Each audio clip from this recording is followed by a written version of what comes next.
desembaraçado da minha miserável carcaça.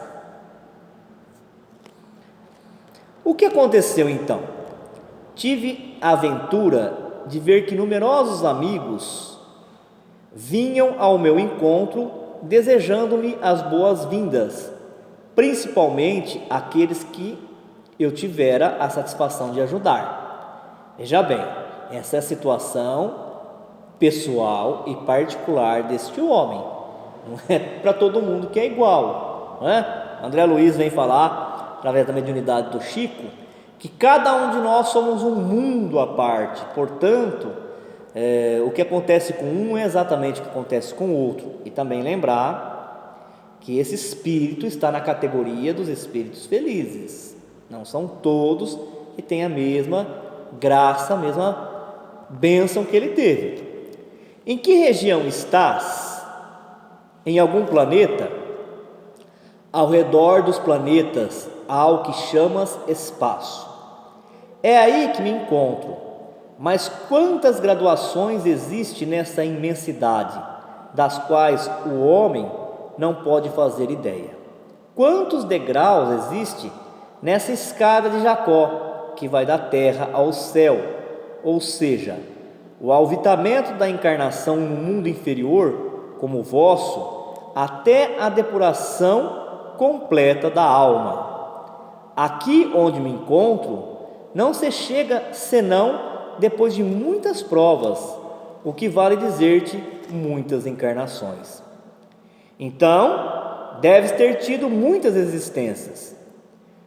Como poderia ser de outra maneira? Não há exceções na ordem imutável estabelecida por Deus. A recompensa só pode ser dada após a vitória na luta.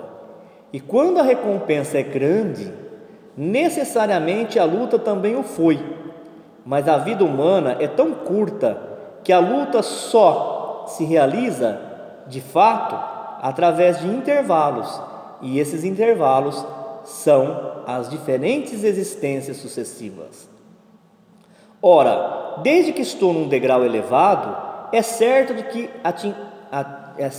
que atingisse felicidade por uma sucessão de combates nos quais Deus me permitiu a vitória algumas vezes.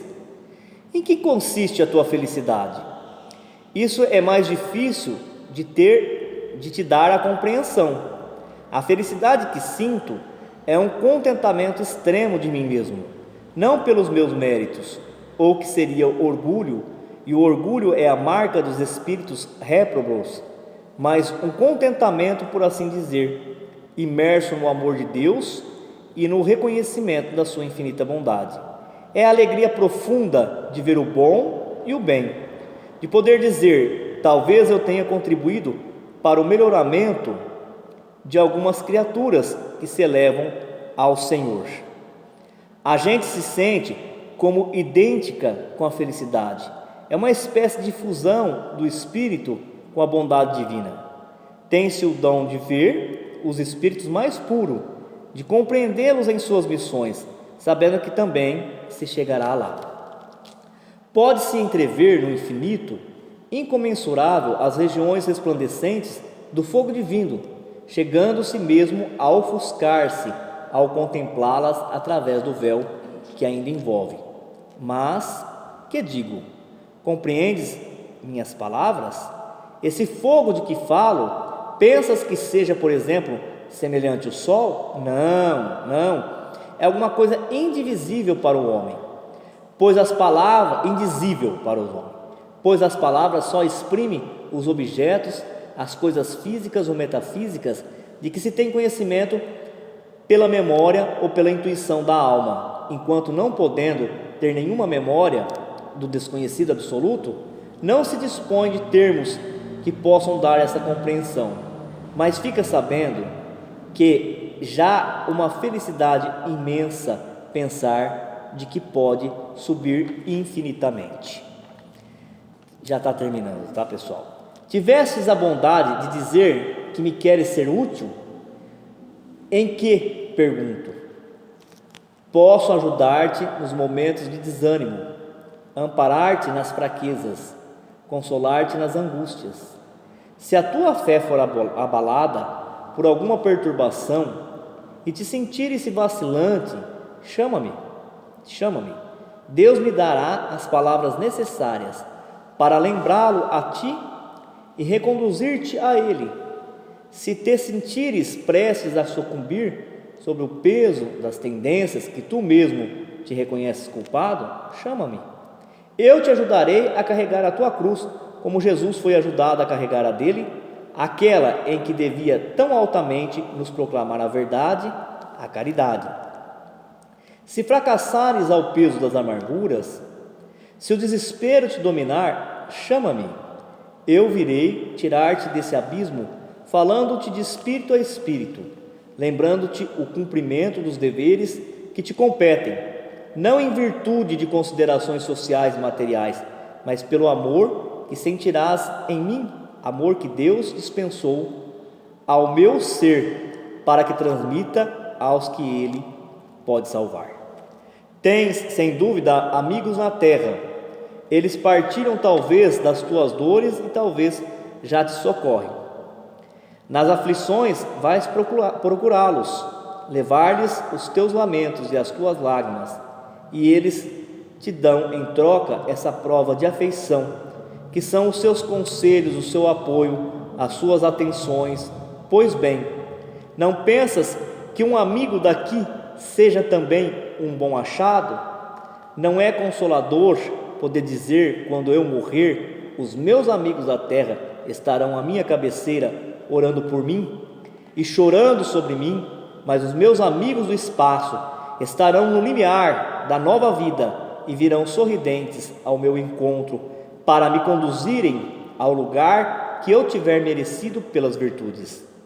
Porque mereci a proteção de que me queres dar?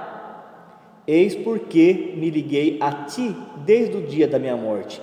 Eu te vi como um espírita, bom médium e adepto sincero. Entre os que deixei neste mundo, não vi ninguém em melhores condições.